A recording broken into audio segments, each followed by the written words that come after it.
This message was made possible by grants from the following contributors: the Donald W. Fisher Foundation and Cinema South. Where do you want the camera? I think it should be here. No, I want to get it on the ground over there. Aren't we going to cross the line? Okay, well, if the camera goes there, yes. But, I don't care. I can fix it in post. All right, places, people. Roll camera. And camera speeds? And action.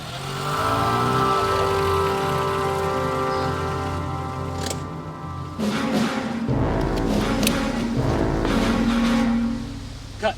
All right, we're moving on to the close-up, people. I think a 1200 with a Shamira, please. Can I just have him for a moment here? Okay, but we go. Not a hard 4. Sound. Sounded good. Everybody? Good. I'm good. Stand by. And action. Looks like an exciting way to make a living, doesn't it? But looks can be deceiving. We're here today to warn adults and young people alike about a madness that's stalking the country. It's the disease of independent filmmaking. It seems these days everyone wants to make a feature film. They think it'd be cool. Or as young people like to say, the bomb. The bomb, indeed. Little do they realize that this seemingly harmless activity can lead to a lifetime of heartbreak and ruin. People lying to their families to finance their film addictions, going into massive amounts of debt on their credit cards, even crashing their own automobiles for the insurance proceeds. Reduced to any methods conceivable to finance these so-called works of art.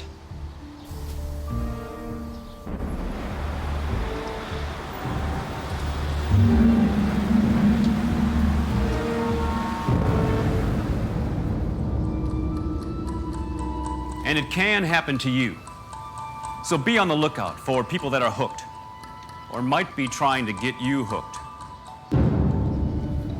Ooh, what is that? My grandfather bought this back when he was stationed in Europe, back in the 60s. I think it still works. Hey, I bet I can find some film stock. You want to make a short film? A short film, indeed. There's no such thing as a short film. Just a short budget. A short film will consume a long part of your life and make short work of your pocketbook.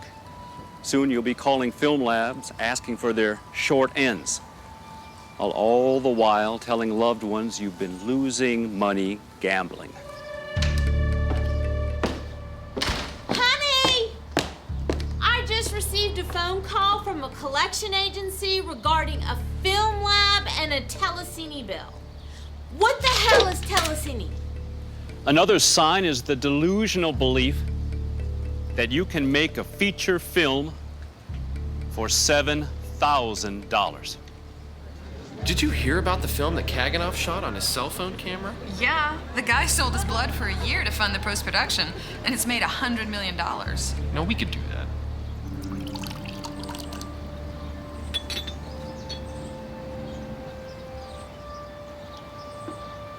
So the next time you hear someone say they heard about a feature film that was made for less than a used car and made $20 million, run away.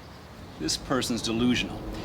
Whatever you do, do not engage this person in conversation. Their line of reasoning can be very persuasive.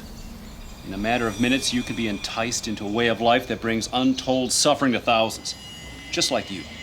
Something that maybe started on the weekends, or because everybody's doing it, leads to being hooked on filmmaking. Some of the warning signs are as follows: a sudden proliferation of books pertaining to filmmaking, attending art films and actually enjoying them, and excessive use of a camcorder. Or statements such as this: You know, Orson Welles and I are the same age when he made Citizen Kane. I really feel like this is going to be my year.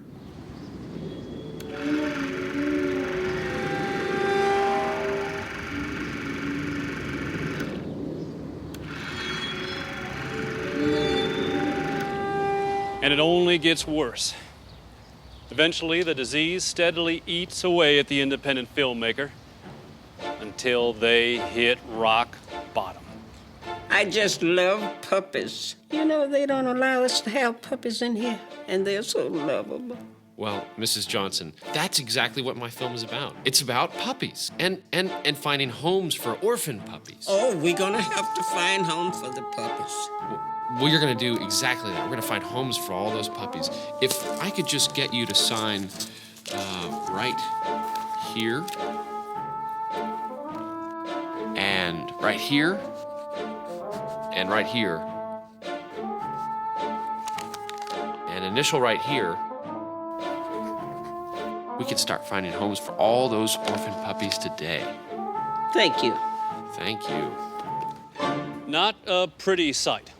Okay, now that you've discerned that a loved one is a full-blown film addict, what do you do? The best approach is tough love.